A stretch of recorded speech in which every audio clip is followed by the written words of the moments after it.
నమస్కారం welcome to సామాన్య news. పేదవాడికి సహాయం చేస్తే వచ్చే సంతోషం ఏ పనిలోనూ ఉండదని ఏపీ సీఎం చంద్రబాబు అన్నారు. పింఛన్లు ప్రతి నెల 1వ తేదీన ఇంటింటికి వెళ్లి అందిస్తున్నామని తెలిపారు. లబ్ధిదారులు ఎక్కడ ఉంటే అక్కడికి వెళ్లి అందించేలా చర్యలు చేపడతామన్నారు. డాక్టర్ బిఆర్ అంబేద్కర్ కోనసీమ జిల్లా చెయ్యూరులో సీఎం చంద్రబాబు పింఛన్ పంపిణీ చేశారు. అనంతరం నిర్వహించిన ప్రజావేదిక సభలో ఆయన మాట్లాడారు. ఇచ్చిన హామీ మేరకు అధికారంలోకి రాగానే పింఛన్ మొత్తాన్ని పెంచాం. పేదవాడి కోసం పింఛన్ కార్యక్రమాన్ని శ్రీకారం చుట్టింది ఎన్టీఆర్. ప్రజల ఆదాయం పెంచి అన్ని విధాలా ఆదుకుంటున్నాం. అధిక పింఛన్ ఇచ్చే ఏకైక రాష్ట్రం ఆంధ్రప్రదేశ్ అని, అది పేదల ప్రభుత్వం. మెగా డిఎస్సితో ఉపాధ్యాయుల పోస్టులు భర్తీ చేస్తున్నాం. ఉచితంగా 3 వంట గ్యాస్ సిలిండర్లు అందజేస్తున్నాం. పేదలకు 3 పూట్ల అన్నం పెట్టాలన్న సంకల్పంతో పనిచేస్తున్నాం. ప్రభుత్వ యంత్రాంగం పేదల గురించి ఆలోచించాలి. ప్రతి గ్రామానికి ఎమ్మెల్యేలు, ఎంపీలు, స్థానిక నేతలు వెళ్లాలి. పింఛన్ ఇచ్చే కార్యక్రమంలో భాగస్వాములైతే సమస్యలు తెలుస్తాయి. పేదల కోసం కష్టపడుతున్నాం. చేప ఇవ్వడమే కాదు, పట్టించే విధానం కూడా నేర్పుతాం. భర్త చనిపోతే ఆటోమేటిక్ గా భార్యకు పింఛన్ ఇచ్చే వెసులుబాటు తీసుకొచ్చాం. 3 నెలల వరకు పింఛన్ తీసుకునే వెసులుబాటు కల్పించాం. భర్త చనిపోతే భార్య అనాథగా మిగిలిపోకూడదనేదే ఈ నిర్ణయం తీసుకున్నామని చంద్రబాబు వివరించారు. పేరు పెట్టి ఏదో ఇంటింటికి రేషన్ ఇస్తామని వీళ్ళు ఇష్టం వచ్చినప్పుడు వచ్చి రోడ్డు మీద నిలబెట్టుకొని అందరినీ పరిగెత్తరమ్మని చెప్పే పరిస్థితికి వచ్చారు. ఎవరు అడిగారని చెప్పి అడుగుతున్నాం. అవసరమైతే మీకు చేతనైతే దివ్యాంగులుంటారు, వృద్ధులుంటారు, వాళ్ళ ఇండ్లకు మనమే పోయి తీసుకుపోయి ఇద్దాం. డోర్ డెలివరీ ఇద్దాం. వాళ్ళు ఇంట్లో ఎప్పుడుంటారో కనుక్కొని అప్పుడే ఇద్దాం. అందుకే ఈ నెల 1 నుంచి నూతన విధానాన్ని ఏదైతే దుకాణాల ద్వారానే మీకు రేషన్ ఇప్పించే బాధ్యత నాదని మరొకసారి మీకు హామీ ఇస్తున్నా. వేల కోట్ల రూపాయలు ఖర్చు పెట్టే మాఫియా తయారైపోయారు. రాజకీయ నాయకులు కొనే పరిస్థితికి వచ్చారు. ఆఫీసర్లు కొనే పరిస్థితికి వచ్చారు. మాఫియాలుగా తయారైపోయారు. నేను ఒకటే చెప్తున్నా, నాకు అన్నీ తెలుసుకొని చెప్పడంలో ఇక్కడ వాళ్ళ కొవ్వు ఎంత ఉందంటే నా దగ్గర కూడా వచ్చే పరిస్థితికి వస్తున్నారు. కాబట్టి వార్నింగ్ ఇస్తున్నా, మాఫియాలు జాగ్రత్తగా ఉండండి. ఎవ్వడు మిమ్మల్ని కాపాడలేడు. మీ పని మీరు చేయండి. అవసరమైతే మా వాళ్ళకు రైస్ వద్దనుకుంటే నేను వాళ్ళకి కావాలి డబ్బులే కావాలని డీబీటీ కింద వేస్తా, మీ అకౌంట్లో వేస్తా. ఆ దుకాణంలో మీకు నచ్చిన నిత్యావసర వస్తువులు మీరు కొనుక్కోవచ్చు.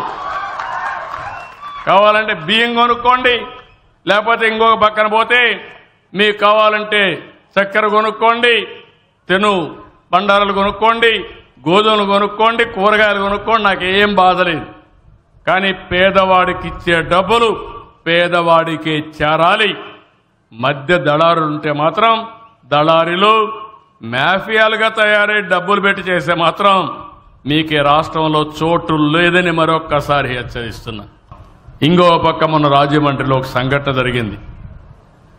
ఈరోజు ఈ ప్రభుత్వాన్ని అప్రతిష్ట పాలు చేయాలని కొంతమంది కుయుక్తులు పడుతున్నారు.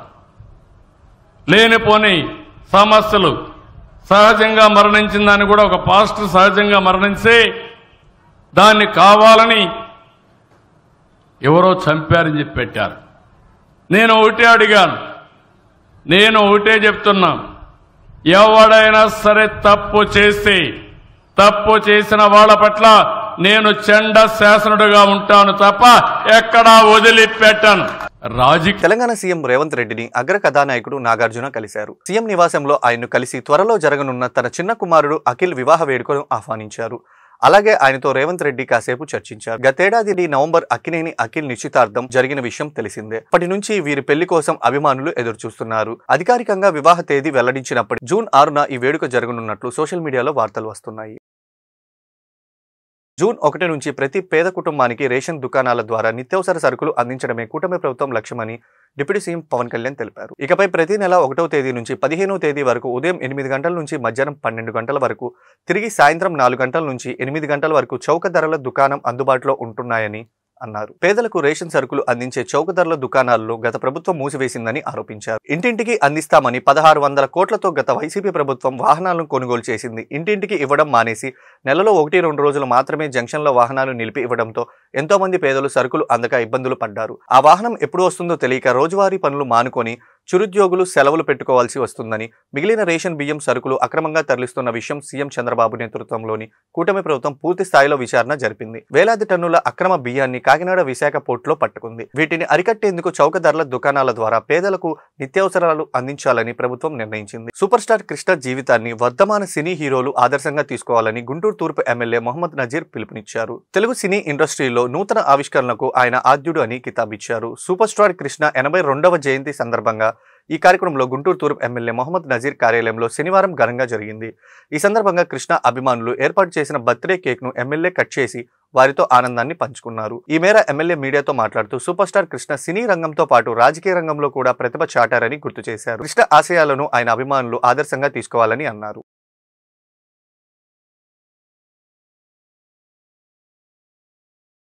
సినీ ప్రపంచానికి సూపర్ స్టార్గా చాలా కాలం పాటు ఆ బిరుదుని సాకారం చేసినటువంటి ఘట్టంనేని కృష్ణ గారి జన్మదినాన్ని ఈరోజుకు ఆయన అభిమానులు ఎంతో ఘనంగా నిర్వహించుకోవడం జరుగుతూ ఉంది. ముఖ్యంగా రాజకీయ నాయకుడిగా, ఒక దర్శకుడిగా, నిర్మాతగా, కళాకారుడిగా ఆయన అనేక రకాల సినిమాలు చేసి ఈరోజు తెలుగువారికి ప్రతి ఒక్కరికి కూడా గర్వపడేటువంటి విధంగా ప్రతి ఒక్క సన్నివేశాన్ని కూడా చేసినటువంటి పరిస్థితులు. అటువంటి కథానాయకుడు చిరకాలం సంతోషంగా, ఆరోగ్యంగా ఉండాలని చెప్పి మనస్ఫూర్తి కోరుకుంటూ ఆయన అభిమానులందరూ కూడా హృదయపూర్వకమైనటువంటి జన్మదిన శుభాకాంక్షలు తెలుపుతాం. ఆరోగ్య ఆంధ్రప్రదేశ్ కు కూటమి ప్రభుత్వం కట్టుబడి ఉంటుందని గుంటూరు తూర్పు ఎమ్మెల్యే మొహమ్మద్ నజీర్ స్పష్టం చేశారు. అందులో భాగంగా ప్రతి ఒక్కరికి ఆరోగ్య భద్రత కల్పిస్తామని పేర్కొన్నారు. కార్పొరేటర్ కు ధీటుగా ప్రభుత్వ ఆసుపత్రులను తీర్చిదిద్దుతామని తెలిపారు. శనివారం గుంటూరు తూర్పు ఎమ్మెల్యే కార్యాలయంలో సీఎం సహాయక నిధికి సంబంధించిన సుమారు 48 లక్షల చెక్కులను నజీర్ లబ్ధిదారులకు అందజేశారు. ఈ మేర ఆయన మీడియా సమావేశంలో మాట్లాడుతూ ఎన్టీఆర్ ఆరోగ్య మిత్ర ద్వారా ఉచిత వైద్యం వర్తించిన వ్యాధులకు, కార్పొరేట్ ఆసుపత్రుల్లో వైద్యం పొందిన పేదలకు సీఎం సహాయ నిధి ద్వారా ఆర్థిక సహాయం అందిస్తామని చెప్పారు. గత ప్రభుత్వం ఆర్థిక వ్యవస్థను నిర్వీర్యం చేసిందని ఆరోపించారు. అలాగే రాష్ట్ర ప్రభుత్వం ప్రతిష్టాత్మకంగా నిర్మిస్తున్న యోగాంధ్ర కార్యక్రమాన్ని విజయవంతం చేయాలని ప్రజలకు పిలుపునిచ్చారు. తర్వాత రాష్ట్రంలో ఆరోగ్య కాపాడుకోవడానికి గత ప్రభుత్వంలో పూర్తిగా నిర్లక్ష్యమైనటువంటి ఆరోగ్య వ్యవస్థను గాడిలో పెట్టేటువంటి విధంగా కేవలం ప్రభుత్వ ఆసుపత్రుల్లో అవసరమైనటువంటి మౌలిక వసతులతో పాటు డాక్టర్స్తో పాటు కొత్తగా అవసరమైనటువంటి నియామకాలతో పాటు పెద్ద ఎత్తున ఈరోజు మధ్యతరగతి పేద తరగతి ప్రజలు ప్రభుత్వ ఆసుపత్రుల్లో దొరకనటువంటి వైద్యం కోసం కార్పొరేట్ హాస్పిటల్లో తీసుకునే వాళ్ళందరూ కూడా వైద్య సదుపాయాలు తీసుకునేటువంటి విధంగా గౌరవ ముఖ్యమంత్రి గారు గతంలో ఎప్పుడు లేనటువంటి విధంగా పెద్ద ఎత్తున రాష్ట్ర వ్యాప్తంగా ఉన్నటువంటి పేద మధ్య తరగతి ప్రజలకు అవసరమైనటువంటి వైద్య సదుపాయాల్ని సమకూర్చేటువంటి కార్పొరేట్ హాస్పిటల్ ద్వారా వాళ్ళందరూ కూడా వైద్య సదుపాయాలు అందించేటువంటి క్రమంలో గుంటూరు తూర్పు నియోజకవర్గంలో దాదాపు 2,50,00,000 రూపాయలు ఇప్పటి వరకు కూడా ముఖ్యమంత్రి గారి సహాయ నిధి ద్వారా వాళ్ళందరూ కూడా అందించడం జరిగింది. ఈరోజు ముఖ్యంగా 48 లక్షల రూపాయలు CMRF ద్వారా, అంతేకాకుండా ఒక 30 లక్షల రూపాయలు LOCలు కూడా ఇవ్వడం జరుగుతూ ఉంది. వైద్యానికి ముందు అవసరమైనటువంటి ఎక్కడైనా డబ్బులు లేక కనీసం చేతిలో రూపాయి కూడా లేనటువంటి వాళ్ళకు కూడా కార్పొరేట్ వైద్యం అందించేటువంటి దాంట్లో LOCలు అందించడంతో పాటు వైద్యం చేయించుకున్న తర్వాత వచ్చినటువంటి బిల్కి సంబంధించినటువంటి పేమెంట్ని కూడా ముఖ్యమంత్రి గారి సహాయాన్ని ద్వారా అందించడం జరుగుతూ ఉంది. ఒక పక్కన 19,000 కోట్ల రూపాయల వైద్యానికి ఖర్చు అయ్యేటువంటి బడ్జెట్ని కేటాయించడమే కాకుండా ఒక పక్కన ప్రభుత్వ ఆసుపత్రిని అభివృద్ధి చేసేటువంటి క్రమంతో పాటు అవసరమైనటువంటి ప్రతి ఒక్క చోట కూడా పెద్ద ఎత్తున డాక్టర్ల నియామకం కూడా ఈ ప్రభుత్వం చేస్తున్నటువంటి పరిస్థితులు ఉన్నాయి. ఆ ముఖ్యమంత్రి గారి ఆలోచన విధానం ఏదైతే ఉందో సంపన్నమైనటువంటి, సంతోషమైనటువంటి, ఆరోగ్యమైనటువంటి ఆంధ్ర రాష్ట్ర నిర్మాణమే ఆయన ప్రభుత్వ ధ్యేయంగా ముందుకు సాగుతూ ఉన్నారు. ముఖ్యంగా అందులో భాగంగానే ఒక పక్కన వైద్య సదుపాయానికి అవసరమైనటువంటి మౌలిక వసతులతో పాటు నిధులతో పాటు మరీ ముఖ్యంగా నిన్న ఆయన ఇచ్చినటువంటి పిలుపు ఏదైతే ఉందో యోగాంధ్రప్రదేశ్ 2025 దాన్ని కూడా తప్పకుండా సామాన్య ప్రజల దగ్గర నుండి మధ్యతరగతి ప్రజల వరకు కూడా ఆ యోగాంధ్రప్రదేశ్ని స్థాపించేటువంటి విధంగా ముఖ్యంగా మా నియోజకవర్గంలో కూడా రేపటి నుంచి మా కార్యాలయంలో ఉదయం 6 గంటల నుంచి 7 గంటల వరకు ప్రతిరోజు కూడా ఉచితంగా యోగా నేర్పించేటువంటి కార్యక్రమాన్ని కూడా మేము ప్రారంభిస్తూ ఉన్నాం. కాబట్టి మన గుంటూరును కూడా ఆరోగ్యవంతమైనటువంటి జూన్ 21వ తేదీన అంతర్జాతీయ యోగా దినోత్సవం ఘనంగా నిర్వహిస్తున్నట్లు గుంటూరు తూర్పు ఎమ్మెల్యే నజీర్ అహ్మద్ తెలిపారు. ఈ మేరకు గుంటూరు తూర్పు నియోజకవర్గ కార్యాలయంలో యోగా ఆంధ్రప్రదేశ్ 2025 పోస్టర్ను ఆవిష్కరించారు. దేశ ప్రధాని నరేంద్ర మోడీ, రాష్ట్ర సీఎం చంద్రబాబు నాయుడు అంతర్జాతీయ యోగా దినోత్సవాన్ని విజయవంతం చేయాలని పిలుపునిచ్చినట్లు తెలిపారు. అందులో భాగంగా గుంటూరు తూర్పు ఎమ్మెల్యే కార్యాలయంలో జూన్ 1వ తేదీ నుండి ఉదయం 6 గంటల నుండి 7 గంటల వరకు యోగా శిక్షణ తరగతులు జరుగుతాయని చెప్పారు. యోగా ద్వారా శారీరక దారుఢ్యం, మానసిక ఉల్లాసం పెరుగుతుందని చెప్పారు. ఆరోగ్యమే మహాభాగ్యం అని అందరూ యోగా కార్యక్రమాల్లో పాల్గొనాలని కోరారు. అందరికీ నమస్కారం. ఆంధ్రప్రదేశ్ ముఖ్యమంత్రి శ్రీ నారా చంద్రబాబు నాయుడు గారి పిలుపు మేరకు యోగా ఆంధ్రప్రదేశ్ 2025 ఆయన ఇచ్చినటువంటి ఈ పిలుపుని ఒక స్ఫూర్తిగా తీసుకొని గుంటూరు తూర్పు నియోజకవర్గంలో యోగా ప్రతిరోజు కూడా నిర్వహించాలనేటువంటి ఆలోచనతో రేపు 1వ తారీఖు నుండి మా కార్యాలయంలో ఉదయం 6 గంటల నుంచి 7 గంటల వరకు యోగా గురువర్యులు జుజ్జూరి శ్రీనివాసరావు గారి ఆధ్వర్యంలో ఈ కార్యక్రమాన్ని ప్రతిరోజు ఉదయం 6 గంటల నుంచి 7 గంటల వరకు క్లాసెస్ నిర్వహించడం జరుగుతూ ఉంది.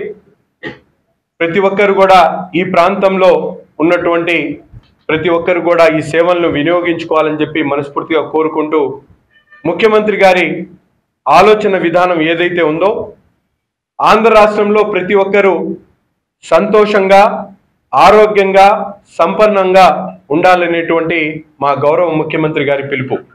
అందులో భాగంగా ఈరోజు రాష్ట్రంలో ఉన్నటువంటి ప్రతి ఒక్క సామాన్యుడు కూడా సంపన్నంగా తయారు కావాలంటే ఇక్కడ ఉన్నటువంటి ప్రతి ఒక్క వనరుని కూడా ఉపయోగించి వారి జీవితంలో మార్పులు తీసుకొని వచ్చేటువంటి విధంగా ఒక పక్కన అభివృద్ధి కార్యక్రమాలు, సంక్షేమ కార్యక్రమాలు పెద్ద ఎత్తున చేస్తున్నటువంటి నాయకుడు చంద్రబాబు నాయుడు గారు. అంతేకాకుండా సంతోషంగా ఉండాలంటే మనిషి ఆరోగ్యంగా ఉండాలి.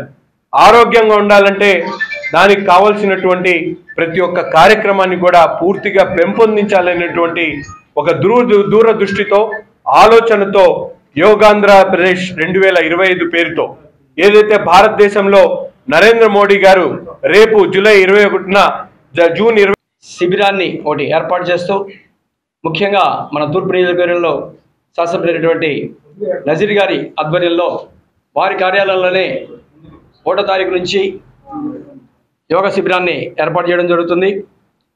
యోగా అంటే అందరికీ తెలిసిందే. జూన్ 21వ తారీఖు మే అంటే యోగా డే సందర్భంగా దాదాపు అందరూ అన్ని చోట్ల మన నారా చంద్రబాబు గారి పిలుపు మేరకు రాష్ట్రమంతటా కూడాను యోగా అన్ని చోట్ల నిర్వహించబడుతూ ఉంది. గుంటూరులోనే దాదాపుగా అనేక సెంటర్లో ఈ కార్యక్రమాలు జరుగుతున్నాయి. మరి ఈ కార్యక్రమంలో ఇక్కడ ఈ ప్రాంతవాసులందరికీ కూడాను ఆరోగ్యాన్ని చేకూర్చాలని, ఆరోగ్యమే మహాభాగ్యం, ఏదైనా సరే ఆరోగ్యం లేని మనం ఏం చేయలేమండి. శక్తి ఎక్కడి నుంచి వస్తుందంటే ఆరోగ్యం ద్వారానే వస్తుంది. శక్తి లేని నాడు ఆరోగ్యమే ఉండదు. మీరు ఎన్ని కోట్లు సంపాదించినా ఏం చేసినా మీకు ఆరోగ్యం లేకపోతే మీరు నిరుపయోగంగా అంటే మన శక్తి అంతా హీనమైపోతుంది. అందుకని ముందు మొట్టమొదట ఆరోగ్యమే మహాభాగ్యం నినాదంతో ఈ ఆరోగ్యాన్ని ఎల్లప్పుడూ సక్రమమైన రీతిలో మానసిక ప్రశాంతతతోటి మనసు 5 పంచకోశాలు ఉంటాయి. పంచకోశ సిద్ధాంతం అంటారు దీన్నే. అంటే మొట్టమొదటి ప్రాణాయామం, ప్రాణమయ కోశము, అన్నమయ కోశము, ప్రాణమయ కోశము, విజ్ఞానమయ కోశము, మనోమయ కోశము, తర్వాత ఆనందమయ కోశం. ఈ 5 కోశాలు క్లీన్ చేసుకుంటూ ఎప్పటికప్పుడు.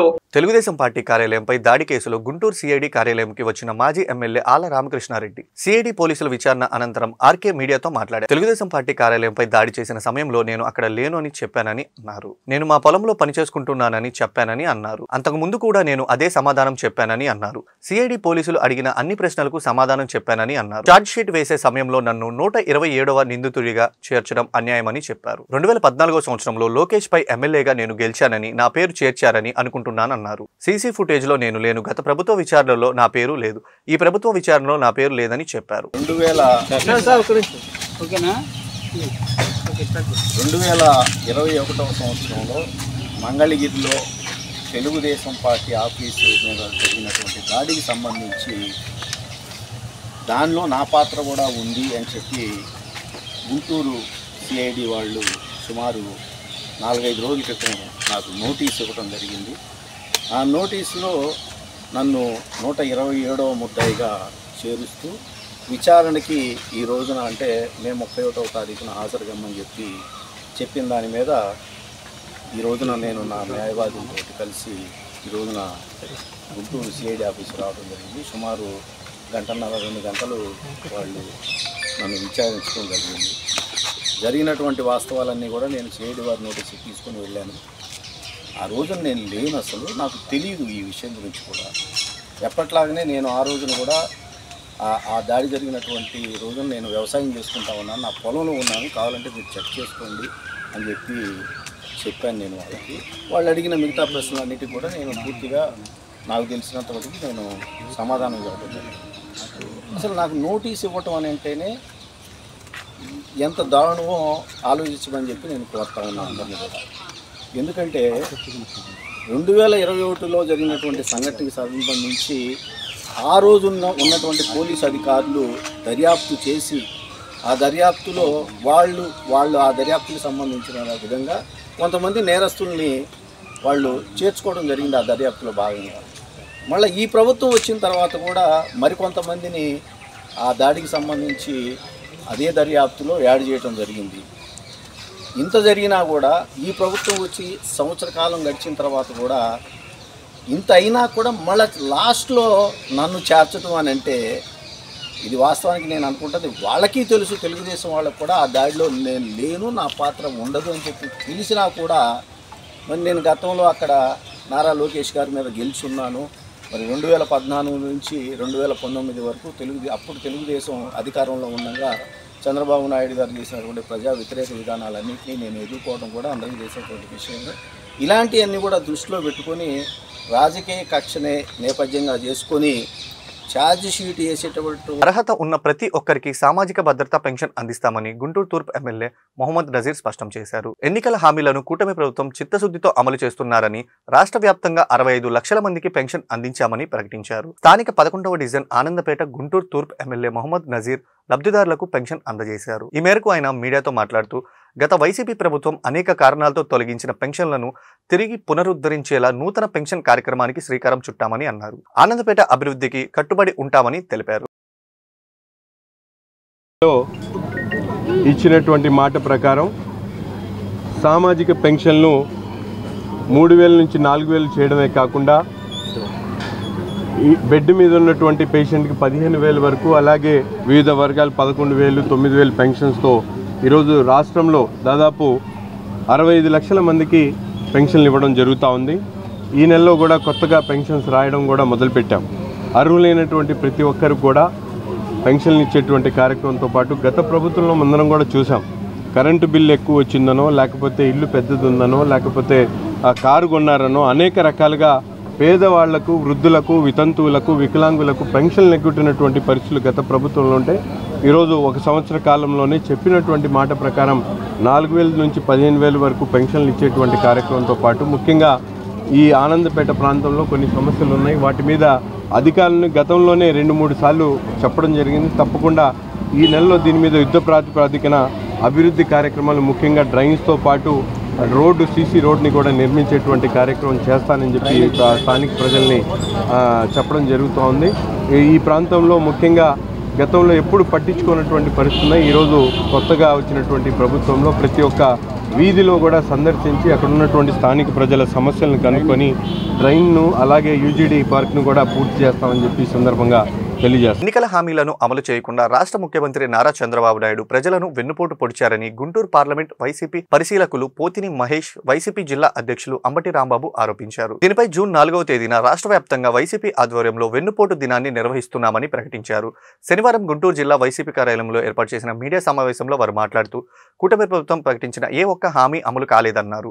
ఇచ్చిన హామీలను చంద్రబాబు ఏనాడు అమలు చేయలేదని ఆరోపించారు. నయవంచనతో అధికారంలోకి రావడం ఆయనకు వెన్నుపోటుతో పెట్టిన విద్య అని గుర్తు చేశారు. ప్రజల పక్షాన కూటమి ప్రభుత్వంపై ఒత్తిడిని పెంచేందుకు ఈ కార్యక్రమం నిర్వహిస్తున్నామని వివరించారు.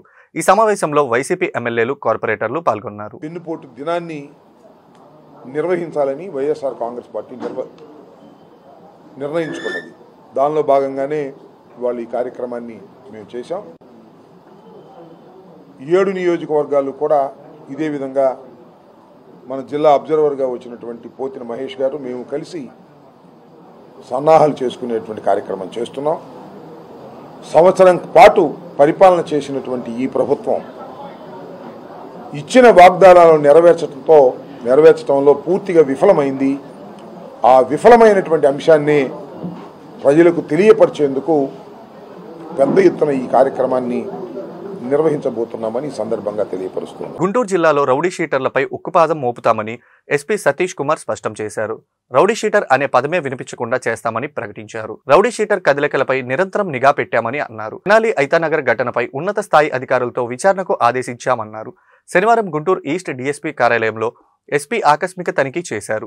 ఈ సందర్భంగా ఆయన మీడియాతో మాట్లాడుతూ గుంటూరు జిల్లాలో 167 మంది రౌడీ షీటర్లు ఉండగా 6గురిపై పీడీ యాక్ట్ పెట్టామని అన్నారు. రాజకీయ ప్రలోభాలకు లొంగకుండా రౌడీ షీటర్లను నియంత్రణ చేస్తామని పేర్కొన్నారు. రౌడీ షీటర్లకు కులాలను ఆపాదించడం మంచి పద్ధతి కాదన్నారు. చట్టం ముందు అందరూ సమానమేనని, తప్పు చేస్తే శిక్ష తప్పదని హెచ్చరించారు. చేసుకునే అప్పుడు ఇచ్చిన ఇన్స్ట్రక్షన్స్ మేరకు ఇప్పుడు ఎంత దూరం క్యారీ అవుట్ చేశారు. ఇప్పుడు దాదాపు 201 రౌడీ షీటర్స్ ఉన్నారు. దాంట్లో 140 రౌడీ షీటర్స్ ప్రెసెంట్లు ఉన్నారు. రిమైనింగ్ ఒక 45 to 60 యాబ్సెంట్లు ఉన్నారు. వాళ్ళ గురించిన రివ్యూ, యాబ్సెంట్ అంటే ఎక్కడ ఉన్నారు, చాలా మంది హైదరాబాద్లో ఉన్నారు, బెంగళూరులో ఉన్నారు, వాళ్ళందరిని గురించిన ఒక రివ్యూ కోసం ఈరోజు ఎస్డిపో ఈస్ట్ సబ్ డివిజన్ని విజిట్ చేయడం జరిగింది. అంటే ఇప్పుడు తెనాలిలో ఒక వీడియో రీసెంట్గా సోషల్ మీడియాలో సర్క్యులేట్ అవ్వడం జరిగింది. ఇప్పుడు దాని పరంగా మనకు వచ్చిన ఇన్పుట్ పరంగా అది ఒక 2 months ముందు తీసిన వీడియో అని చెప్తున్నారు.